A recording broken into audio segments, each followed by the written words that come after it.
Good morning students, आप सभी का मेरी केमिस्ट्री क्लास में स्वागत है। डियर स्टूडेंट्स, आज हम लोग क्लास 11th के प्रथम अध्याय रसायन विज्ञान की मूलभूत संकल्पनाओं में मोल संकल्पना का अध्ययन करेंगे। डियर स्टूडेंट्स, तो सबसे पहले इसमें क्वेश्चन आता है कि मोल संकल्पना में मोल क्या है और मोल किसे कहते हैं। तो स्टूडेंट्स, मोल क्या है, इस क्वेश्चन का आंसर देखने के लिए हम सबसे पहले मात्रकों की एसआई पद्धति की ओर देखते हैं। तो ज्ञात होता है कि मोल एक पूरक मूल मात्रक है जिसका उपयोग किसी पदार्थ की निश्चित मात्रा के लिए किया जाता है।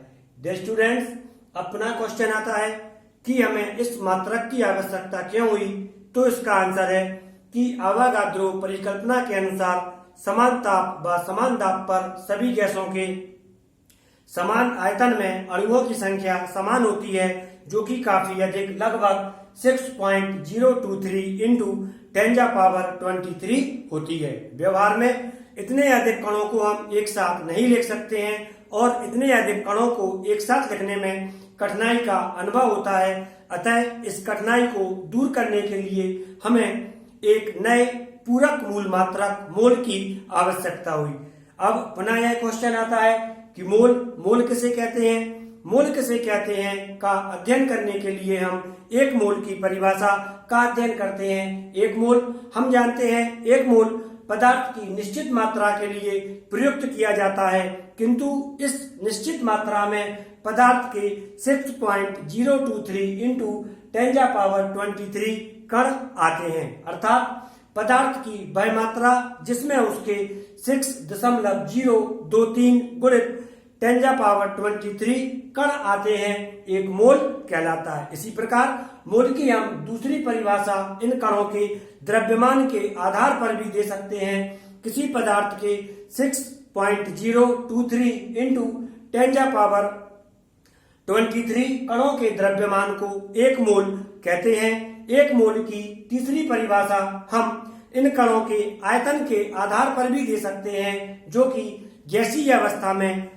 प्रयुक्त होती है। अतः इसकी तीसरी परिभाषा में गैसीय अवस्था में उपस्थित किसी पदार्थ के 6.023 इंटू 10⁻23 कणों का जो द्रव्यमान होता है उसे एक मोल कहते हैं। स्टूडेंट्स, यह एक मोल की परिभाषाएं थी। इन एक मोल की परिभाषाओं के पश्चात क्वेश्चन आता है कि यह संख्या 6.023 इंटू 10⁻23 क्या है। तो इसका आंसर हमें प्राप्त होता है कि यह संख्या एक विशिष्ट प्रकार की संख्या है जिसे अवोगाद्रो संख्या कहते हैं। अवोगाद्रो संख्या को Na से व्यक्त करते हैं और इसका मान सदैव 6.023 इंटू 10⁻23 होता है। डियर स्टूडेंट्स, इसके बाद पुनः क्वेश्चन आता है कि हम किसी पदार्थ में उपस्थित मोलों की संख्या को कैसे ज्ञात करते हैं। तो किसी पदार्थ में उपस्थित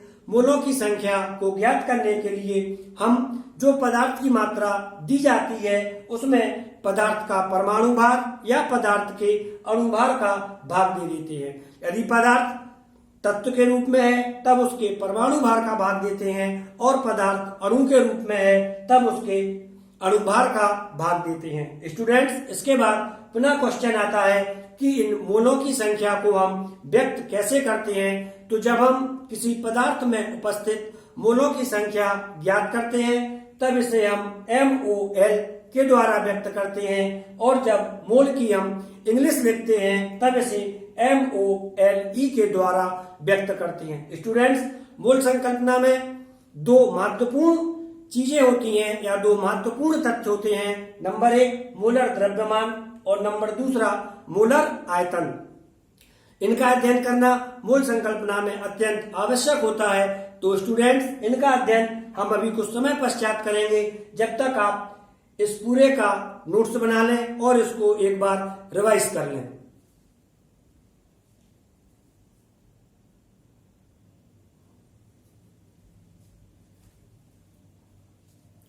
तो स्टूडेंट्स, अब हम मोलर द्रव्यमान का अध्ययन करेंगे। मोलर द्रव्यमान, इसकी परिभाषा हम सरल शब्दों में समझ सकते हैं। यदि हम मोलर द्रव्यमान के आगे 1 मोल लगा दें तब यह 1 मोल का द्रव्यमान हो जाता है। अर्थात किसी पदार्थ के एक मोल का जो द्रव्यमान होता है उसे मोलर द्रव्यमान कहते हैं। यदि यह पदार्थ तत्व है तब तत्व का जो परमाणु भार होता है वह उसके एक मोल के बराबर होता है, और जब तत्व के परमाणु भार को हम ग्राम में व्यक्त करते हैं तब यह ग्राम परमाणु भार कहलाता है। इसी प्रकार यदि दिया गया पदार्थ अणु के रूप में होता है तब इसका जो अणुभार होता है वह अणु के लिए एक मोल होता है, और जब इस पदार्थ के अणुभार को हम ग्राम में व्यक्त करते हैं तब यह ग्राम अणुभार कहलाता है।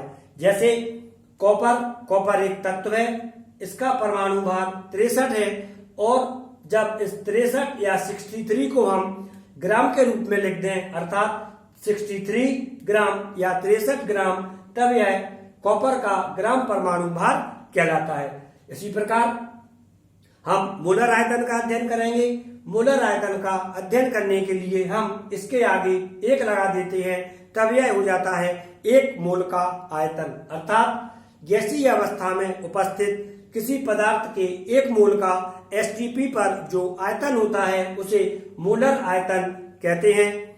मोलर आयतन किसी भी गैस का हो यह हमेशा 22.4 लीटर होता है। जैसे ऑक्सीजन का मोलर आयतन 22.4 लीटर है। डियर स्टूडेंट्स, अब हम मोलर द्रव्यमान और मोलर आयतन तथा ग्राम परमाणु भार, ग्राम अणुभार एवं कणों की संख्या का अध्ययन करेंगे। तो स्टूडेंट, कॉपर एक तत्व है, इसका ग्राम परमाणु भार 63 ग्राम है। इसमें उपस्थित कणों की संख्या 6.023 इंटू 10⁻23 है। चूंकि यह ठोस है अतः इसका मोलर आयतन नहीं है, और कॉपर का 63 ग्राम इसके एक मोल को व्यक्त करता है। जैसा कि मैंने पहले भी बताया था कि परमाणु भार या ग्राम परमाणु भार पदार्थ के एक मोल को व्यक्त करता है। इसी प्रकार ऑक्सीजन का ग्राम अणुभार 32 ग्राम है। इसमें उपस्थित कणों की संख्या 6.023 इंटू 10⁻23 है, और इसका आयतन एसटीपी पर 22.4 लीटर है। इसका अर्थ है 32 ग्राम ऑक्सीजन में कणों की संख्या 6.023 इंटू 10⁻23 है, और इस 32 ग्राम ऑक्सीजन का एसटीपी पर आयतन 22.4 लीटर है। इसके अतिरिक्त 32 ग्राम ऑक्सीजन के एक मोल को भी व्यक्त करता है। इसी प्रकार सल्फर डाइऑक्साइड के 64 ग्राम में कणों की संख्या 6.023 इंटू 10⁻23 है, और यह 22.4 लीटर आयतन प्रदर्शित करती है। तो डियर स्टूडेंट, हमने यहाँ पर देखा है कि तत्व या अणु का ग्राम परमाणु भार या ग्राम अणु भार कोई भी हो, इनमें उपस्थित कणों की संख्या समान होती है, और यदि पदार्थ गैस में होता है तब उसके एक मोल का आयतन सदैव 22.4 लीटर होता है। जैसे ऑक्सीजन 32 ग्राम, इसके एक मोल का आयतन 22.4 लीटर है। सल्फर डाइऑक्साइड 64 ग्राम, यह भी एक मोल है, इसका भी आयतन 22.4 लीटर है। स्टूडेंट्स, अब हम मोल संकल्पना का महत्व इसका अध्ययन करेंगे। सबसे पहले मोल संकल्पना के द्वारा हम किसी पदार्थ में उपस्थित मोलों की संख्या का निर्धारण कर लेते हैं। नंबर दूसरा, मोल संकल्पना के द्वारा हम किसी पदार्थ में उपस्थित परमाणुओं एवं अणुओं की संख्या को ज्ञात कर सकते हैं। तीसरा, मोल संकल्पना के द्वारा हम किसी पदार्थ की निश्चित मात्रा में उपस्थित कणों की संख्या ज्ञात कर सकते हैं। चौथा, मोल संकल्पना के द्वारा हम किसी तत्व या यौगिक के एक परमाणु या एक अणु का द्रव्यमान आसानी से ज्ञात कर सकते हैं। इसी प्रकार मोल संकल्पना के द्वारा हम किसी यौगिक में उपस्थित इलेक्ट्रॉन्स की संख्या की गणना आसानी से कर सकते हैं, और इस पर आधारित कोई ना कोई क्वेश्चंस एग्जाम में आता है।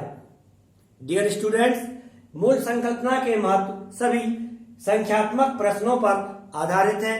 तो आपने अभी ये मोल संकल्पना काफी कम समय में समझ ली है, और इसके आधार पर आप कई क्वेश्चंस हैं उनके आंसर आसानी से दे सकते हैं। जैसे मोल किसे कहते हैं, एक मोल में कितने कण होते हैं, एवोगाद्रो संख्या का मान कितना होता है, मोल कैसे ज्ञात करते हैं, मोल को कैसे व्यक्त करते हैं, मोलर द्रव्यमान किसे कहते हैं, मोलर आयतन किसे कहते हैं, एक मोल में कितने कण उपस्थित होते हैं, किसी गैस की एक मोल का आयतन कितना होता है, मोल संकल्पना के प्रमुख महत्व बताइए या लिखिए जैसे क्वेश्चन आप आसानी से कर सकते हैं। तो स्टूडेंट्स, आप लगातार मेरे साथ जुड़े रहें।